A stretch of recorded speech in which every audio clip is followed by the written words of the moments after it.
In this lecture, we'll continue our journey up the brain stem.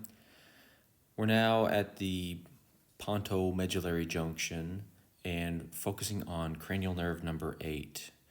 There are two components to the cranial nerve 8. There's the vestibular nerve and the cochlear nerve, and collectively, they're called the vestibulo-cochlear nerve. The vestibular nerve is important for sensing head position, movement, balance, things like that. And this will get input from the vestibule as well as the semicircular canals.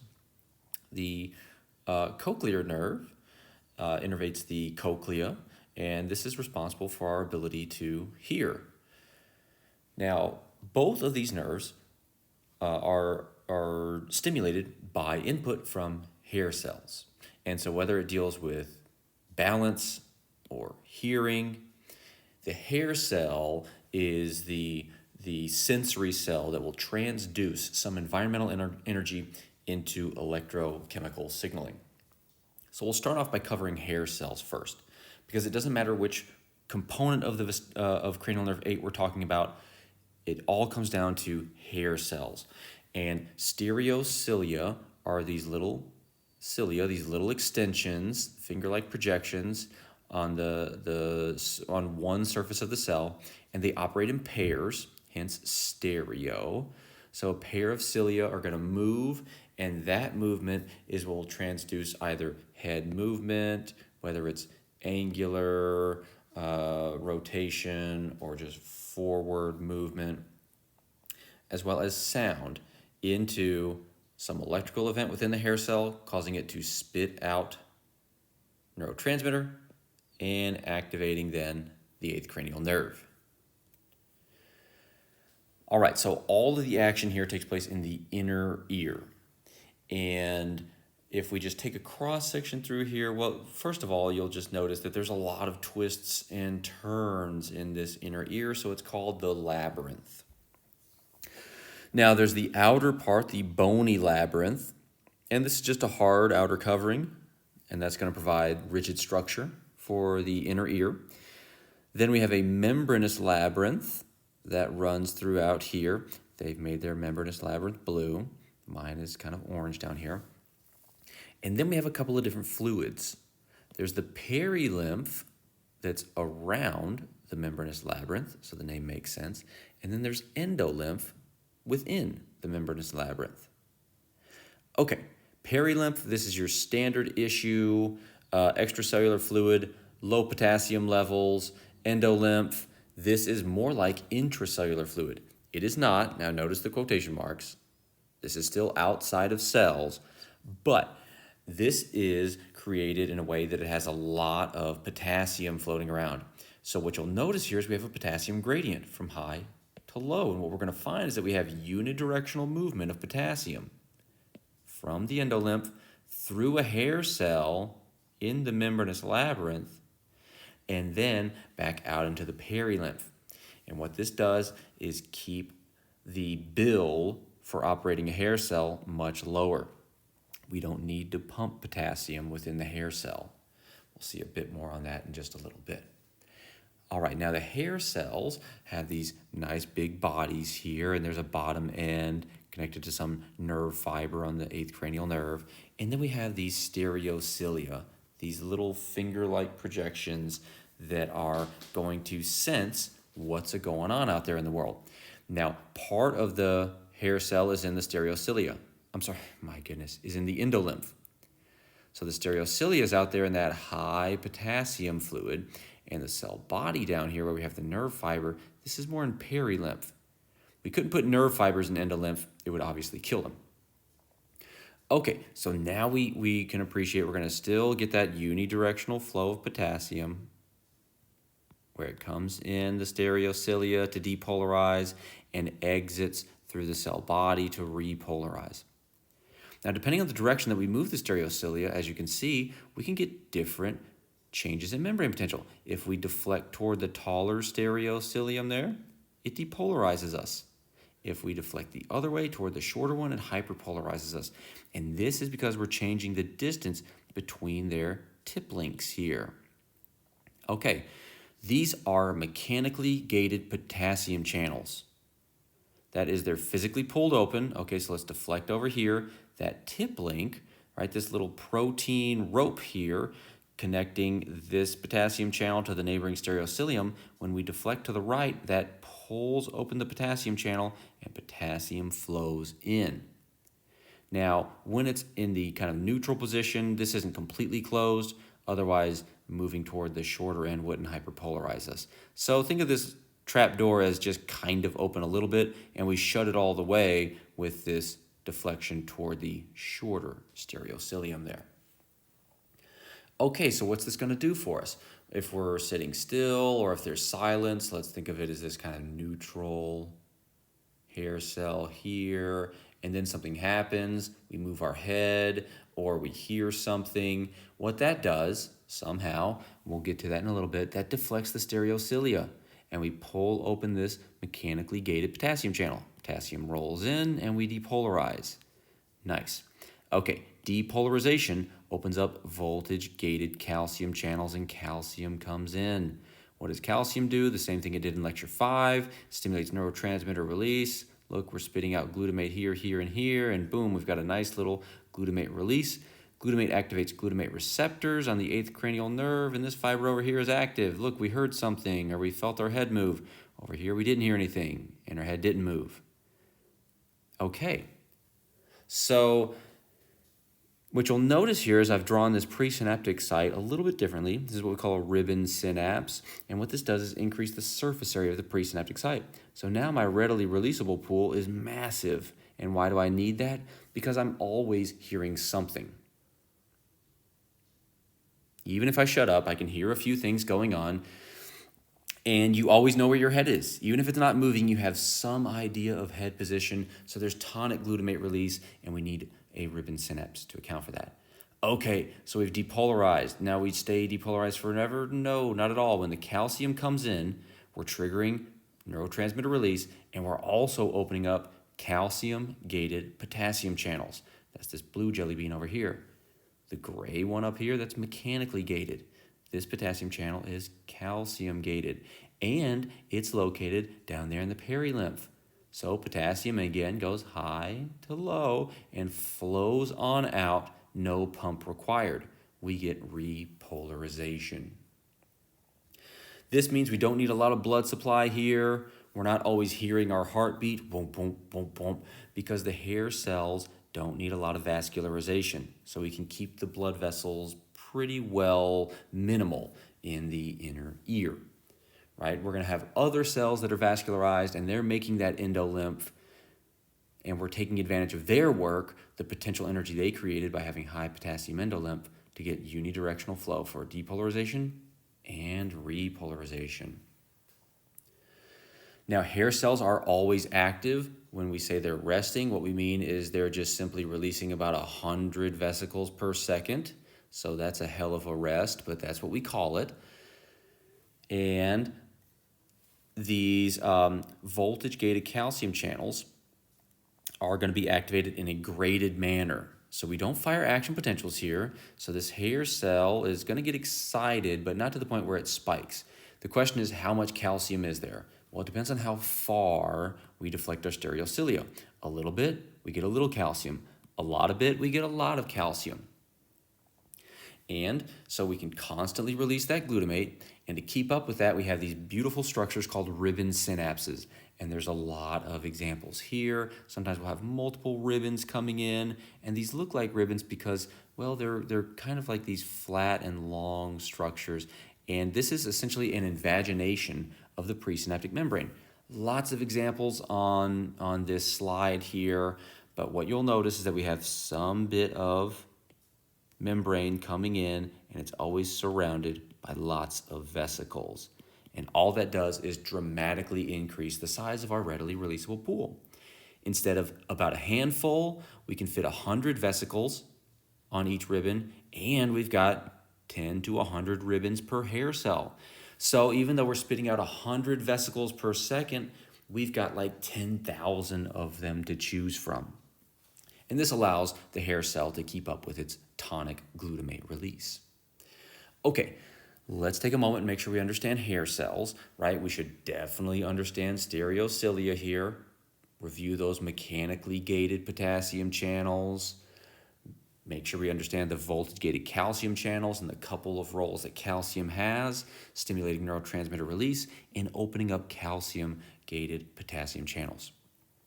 Let's also not forget the ribbon synapse, right? That's that invagination of presynaptic membrane, right? Whereas we normally draw our presynaptic terminal like this, in a hair cell, it's quite different, right? We have this big invagination, so we can fit a whole lot more vesicles. And we need them because we're always releasing glutamate. When nothing's going on, we're still spitting out about 100 vesicles every second. Just to say, my head is still here, it's still here, it's still here. Guess what? It's still here. All right, we'll start with the vestibular system. And what we're going to do here is pick up where is my head and is it moving? So what we're going to do to determine that is which way is down. We're going to use gravity. So where is my head in relation to down? Am I leaning forward, back, side to side, whatever it may be? And then motion is going to be sensed by rotation in one of 3 planes. These will take place in the vestibule and semicircular canals, respectively. Okay, so 2 components, 2 types of things that we're sensing. Linear acceleration and rotational or angular acceleration. Okay, in the vestibule, that's that big old part here, not the 3 semicircular canals, but in the vestibule, this is there to sense head orientation and linear acceleration. And this is all based off of gravity. So we got this thing called the otolithic membrane, and that's what's going to hold the stereocilia. And the otolithic membrane has some weight to it. There's some sand, otoconia or ear sand. And so when we tilt our head, gravity's going to pull on the sand pulls on the membrane pulls on the stereocilia. So the sense organs here in the vestibule, these are the maculae, and there's 2 types. There's the utricle and the saccule. Maculae is just the general term. No matter which one you're in, there's that otolithic membrane. Here it is here. Embedded in that, we have the stereocilia. And the otoconia, little bits of ear sand, give the weight to the otolithic membrane. Now, we should note that there's this special little stereocilium here in the vestibular system called the kinocilium. And these things, that's just the tallest one. That's what you can think of there. So for kinocilium, just think tallest. That's all it comes down to. And these are oriented relative to the streola, right? In the utricle, for example, they're all oriented toward the streola. In the saccule, they're oriented away, whatever. What this does is create an orientation so that we have sidedness. So there's this groove running through each of the maculae. There it is there it is there. There's a groove, and the hair cells on each side of that groove point their stereocilia in different directions. So if I move, for example, the otolithic membrane this way, I'm going to turn on this hair cell and turn off this one, right? Because over here on the left, this lucky one is moving toward the taller. We're going to pull open mechanically gated potassium channels. And over here, we're moving toward the shorter one, decreasing tension on those tip links and closing mechanically gated potassium channels. Now, the beauty of well, let's get into the streola in just a little bit. Hold on. The utricle and saccule, what I want you to notice is that they are oriented at about 90 degrees off of one another. So the utricle is more sensitive whenever we have subtle changes in head position. So this is sitting kind of flat in our head when our head is upright. So small changes in head position are going to really move this membrane around. The other maculae here, the saccule, this is oriented 90 degrees to it. So we'd have our hair cells here, right? Here's my streola, and we got our otolithic membrane here, and we got some sand. Well, little changes in head position when we're upright aren't going to do much. Whether I move this a little that way or that way, gravity is still largely pointing down. So all these stereocilia are already just bent this way. It's when I lie down, right? It's if I'm lying down on the bed, I can still sense when my head rotates. I think this thing kind of gets activated during free fall because that gravity is lost. And so the position totally changes there. And so what this system does, by having these two maculae oriented at 90 degrees to one another, allows us to sense head position whether we're upright in the utricle or when we're laying down in the saccule. So utricle, upright. Saccule, when you hit the sac, when you lay your head down. They both sense our head position. And they both have the streola there. And it's not really a straight line like it was in that cartoon. It kind of curves, and the arrows here are showing you the sensitivity for each hair cell. And what you'll notice is with all the hair cells, collectively, we're sensitive to pretty much every direction. Some hair cells are sensitive to going down, others up, some right, some left. We got some diagonals in there. So we're sensitive to all directions of head movement and tilt. So this also, in addition to making it sensitive to all directions, amplifies signal to noise. Okay, so there's a medial part and a lateral part. Let's think about what the activity looks like in these two parts of the utricle whenever we rotate our head, right? The medial part's going to get activated, and therefore the lateral part gets inhibited. All right. Now, if we just think about the overall change in firing rate, okay, we increase by 80%. So we're firing at 180%, the rate that we were over on that medial side. But this is not how we determine head position. It's always a relative comparison. So what's the activity in the medial side relative to the lateral side? So that 180% difference, no, it's actually an 800% difference between the medial and lateral side. So a much bigger difference in firing rates. Now, if we actually have a change in head position, then we should have these opposite effects. One goes up, the other goes down. If we tilt the other way, then, the lateral goes up, the medial goes down. We could also have a condition like inflammation where we just increase pressure and both sides increase. What if both sides start firing faster? Well, that is clearly an error. And we're going to recognize that. And we're not going to think that our head is somewhere else. We're just going to feel totally off in terms of balance. Something is wrong. When we really have head movement, we should have one side firing faster, the other side firing slower. Again, we want to be able to maximize signal to noise. As far as head rotation goes, that's all sensed in these semicircular canals over here, so coming off of the vestibule. And there's 3 of these.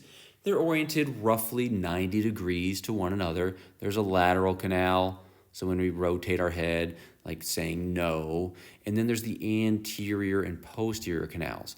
And these are oriented sort of 90 degrees to each other. We'll think of the anterior as being activated when we nod our head yes, and posterior when we try to put our ear to our shoulder. Things are a little turned, but that's a good way of just kind of summarizing this. So we have 1, 2, 3 semicircular canals to sense when our head is moving in the 3 possible axes of rotation, X, Y, and Z.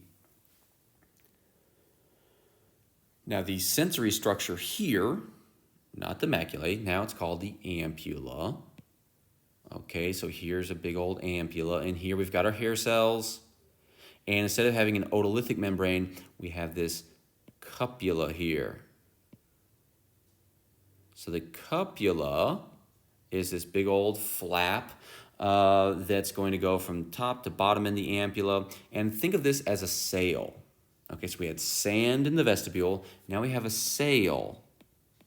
That is the cupula.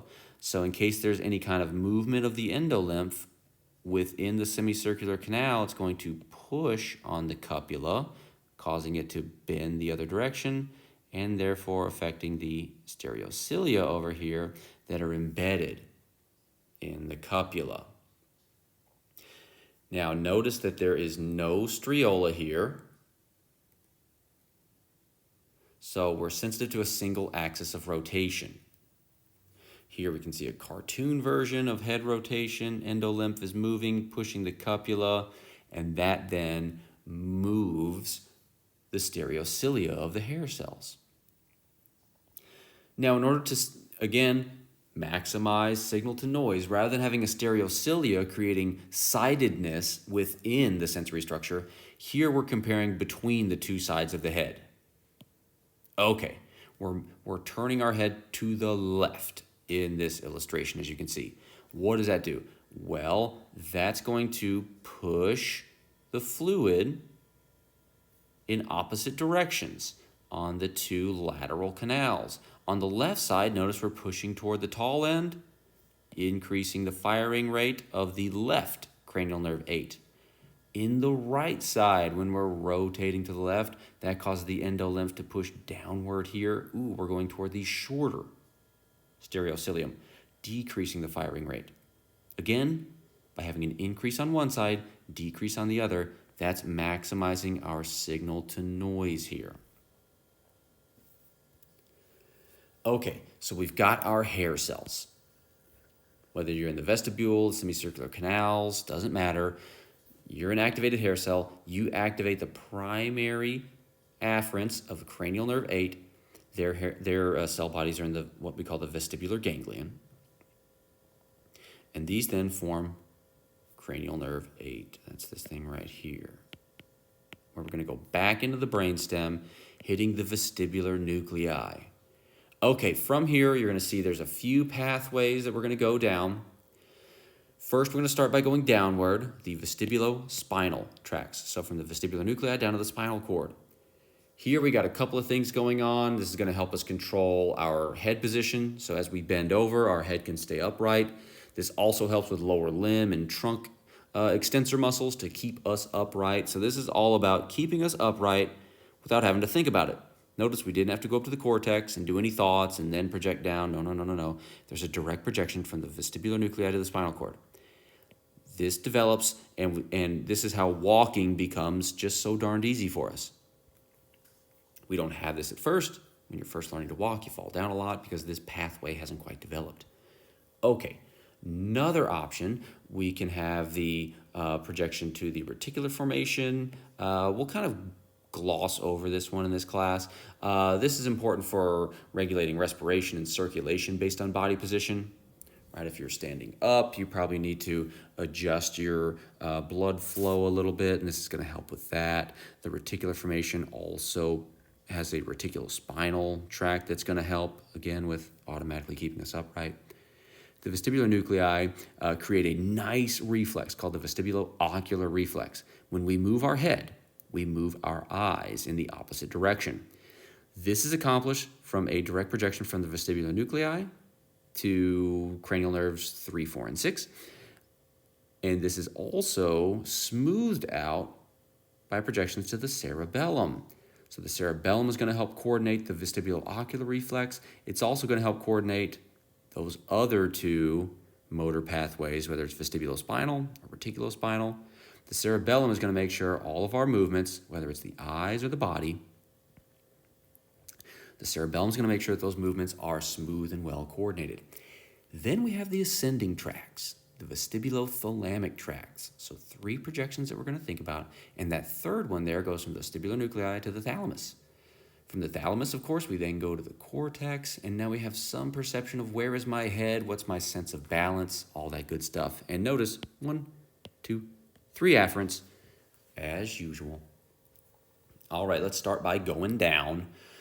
So the vestibulospinal tracts, obviously the primary there would be the vestibular ganglion, making the 8th cranial nerve. The vestibular nuclei contains the secondary afferents. Yeah, there are different parts. There's the lateral and medial vestibulospinal tracts. Lateral is going to be more involved with controlling lower limbs and trunk, helping us stand, walk, keep our balance. And the medial aspect is going to control neck muscles, so we keep our head upright. even when we bend over to the side, something like that. The VOR probably deserves a little bit more attention. So the vestibulo-ocular reflex, again, same primary afferents, still cranial nerve 8. We're still going to the vestibular nuclei, so there's my secondary afferent. From here, we're just going to consider the lateral VOR because it's a lot easier to think about. Okay, so here we are in the vestibular nuclei. This is the secondary afferent. We're going on over to the abducens. Notice we've crossed. So the contralateral abducens nucleus gets activated. So the contralateral lateral rectus is activated. Remember, when we rotate our head to the left side gets activated. So the left vestibular nucleus activates the right abducens, right eye turns to the right. The abducens is connected to the ocular motor nucleus via the medial longitudinal fasciculus, and notice we're crossing again. So now we have the right eye turning right, and the left ocular motor nerve turning the left eye to the right. So we turn our head to the right, our eyes move, oh my goodness, we turn our head to the left, our eyes move to the right. This is a wonderful system. And what it does is oppose head movements. This absolutely works for moving our head up or down. It's just that left and right is a lot easier to think about. Now, when we have errors in the vestibulo-ocular reflex, this leads to inappropriate movements of the eyes, and we have these corrective movements called nystagmus. Now, in this case, what I want you to notice, we have these slow movements to the left here. That would be this person's right. So we have an inappropriate right VOR. Well, the person's head isn't actually moving. It's that they have a problem with their right vestibular nerve. So the left side always seems more active. Why would the left side be more active? Because my head must be moving to the left. So in accordance, I get a right VOR. I know it looks like the left to us. This person's looking at you. And then we get this fast correction. That's the nystagmus. Now, how can we determine the side of injury or the direction of nystagmus? Just take it one step at a time. And here's the 3 things that I think about. What's the balance of vestibular nerve activity? And normally this is caused by head movement. But if we're dealing with injury, or maybe we put some warm or cold water in, we're getting what seems to be head movement without any head movement. Okay, so on the last slide, we had right vestibular neuritis. So the left side is more active. Okay, since the left side is more active, head must be moving to the left. So we just go to the opposite here. So it must be a right VOR. Head wasn't moving. So how do I correct a right drift in my eyes? I get a left nystagmus.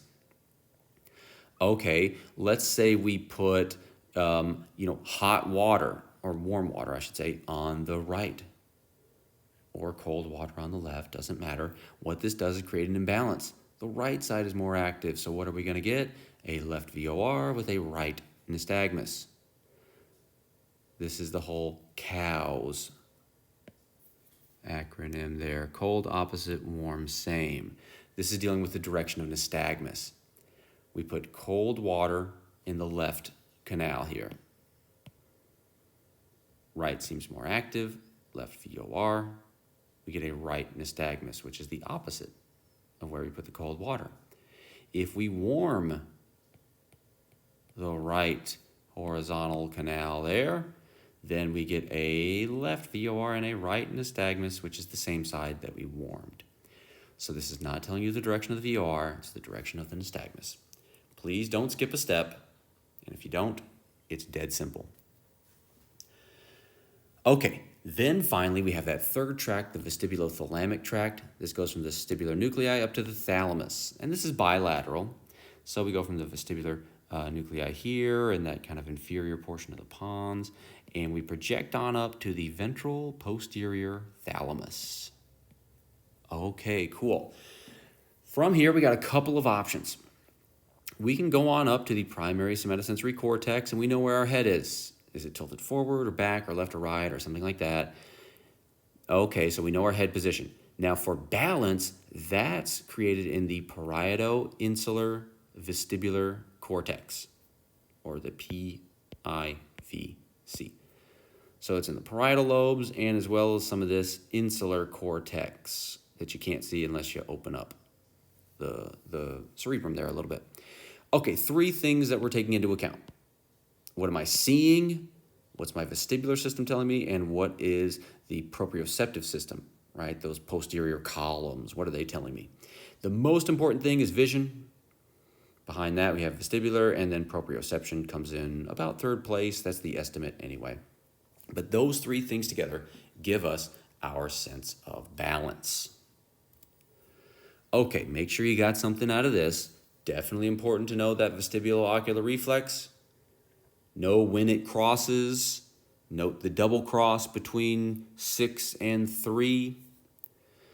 Make sure you understand the structure of the vestibule and how we use gravity to sense head position, and the semicircular canals, how we use the movement of fluid in those canals to sense head position. Of course, this all comes back to hair cells, so go on back to checkpoint 1 and everything will make sense. Moving on to sound and hearing. Okay, so again, it's going to be hair cells. We're in a different part of the inner ear. Now we're in the cochlea. Same idea though. We're going to activate the 8th cranial nerve. We're going to go on into the brainstem, right? We're going to process it a little bit, and we'll perceive that sound somewhere in the cortex. All right, sound is going to come in the outer ear, vibrate the tympanic membrane. That's going to vibrate the ossicles here and push on the oval window. So that's the order of events here. Some compressions of air, vibrating some bones here. You can see that. And we're pushing on the oval window. And there's a little round window here that's going to bulge out when the oval window gets pushed in. That's going to relieve the pressure. So we're pushing on the oval window, and the round window does the opposite. Push in the oval window, round window bulges out. So we're not applying any pressure. What we're instead doing is sloshing around the perilymph in the scalus vestibuli and tympani. Vestibulae hooked up with the oval window, tympani with the round window. And as this fluid is moving around, that vibrates the basilar membrane. And that right there is what's going to finally move some stereocilia. Okay, if we unroll the cochlea here, that's the same thing from the last slide. We push in the oval window, perilymph moves around, pushes out the round window, it bounces back, right? And so this is just vibrating back and forth, causing different parts of the basilar membrane to vibrate. And it depends on where you are in the cochlea, which fibers of the basilar membrane vibrate. And what you'll notice is that at the base of the cochlea, the basilar membrane fibers are much shorter than further out. You might expect the opposite because the base is so much larger than the apex. No, it's the opposite, okay? So the basilar membrane fibers happen to be longer. Think of these as strings. Longer strings make deeper sounds or lower frequency sounds than shorter strings. And so we get this frequency map that we can see over here. This is a beautiful thing. What's the frequency that maximally stimulates the hair cells based on distance from the base? So the further out we are 100% far away from the base, that is the apex, lowest frequency sound. The highest frequency sounds are, you can see, closest to the base. So very nice system here. The base for sound is not at the base of the cochlea. No, the base is encoded at the apex. And the base of the cochlea encodes high-pitched sounds. Okay, so this is what we call a tonotopic map. And we're going to find these all over the place. Okay, the sense organ here, not the maculae, not the ampulla. In this case, it's the organ of Corti in the scala media. Okay, so scala vestibuli, scala tympani, that's where we're sloshing around perilymph, and the endolymph is in the scala media. When we're vibrating the basilar membrane up and down, what that's going to do is, if we zoom in here, push these hair cells up against the tectorial membrane. And that's, of course, going to deflect their stereocilia, turning them on the same way it did in the first part of this lecture. We've got 2 types of hair cells. The inner hair cells are the ones that allow us to do the hearing, right? They're going to communicate with a beta afferents on the 8th cranial nerve. They are not attached to the tectorial membrane, but when they're pushed up into it, they get excited and they dump out glutamate onto cranial nerve 8.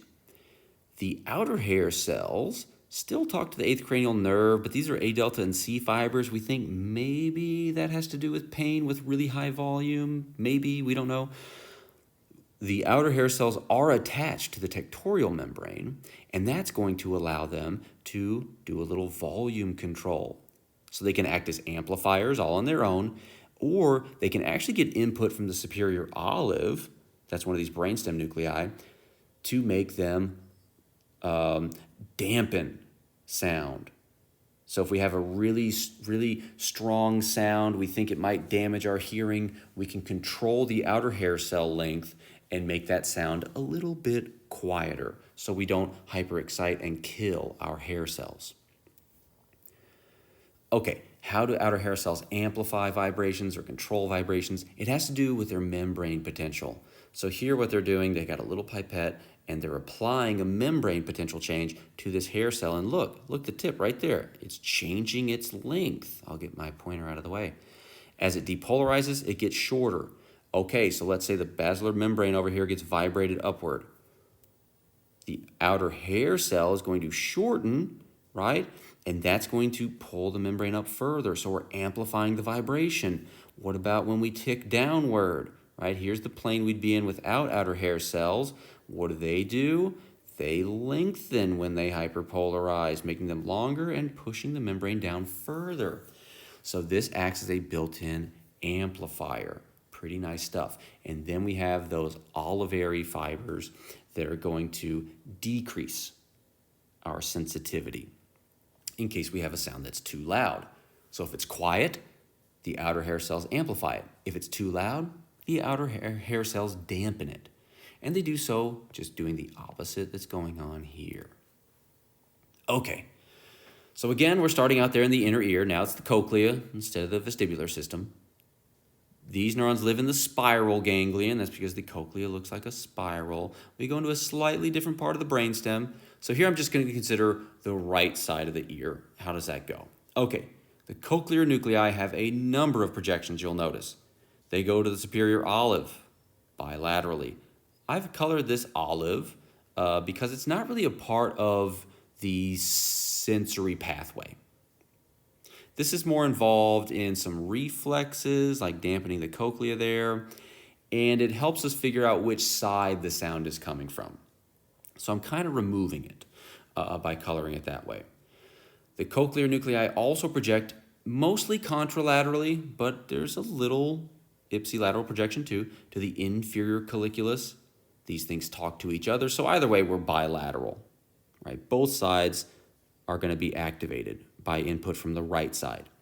The inferior colliculus can stimulate some reflexes. While there is a minor projection to the medial geniculate, mostly we're going from inferior colliculus to medial geniculate nucleus. This is in the thalamus. So notice it took us 1, 2, 3, 4 neurons. That's a little bit different. Okay.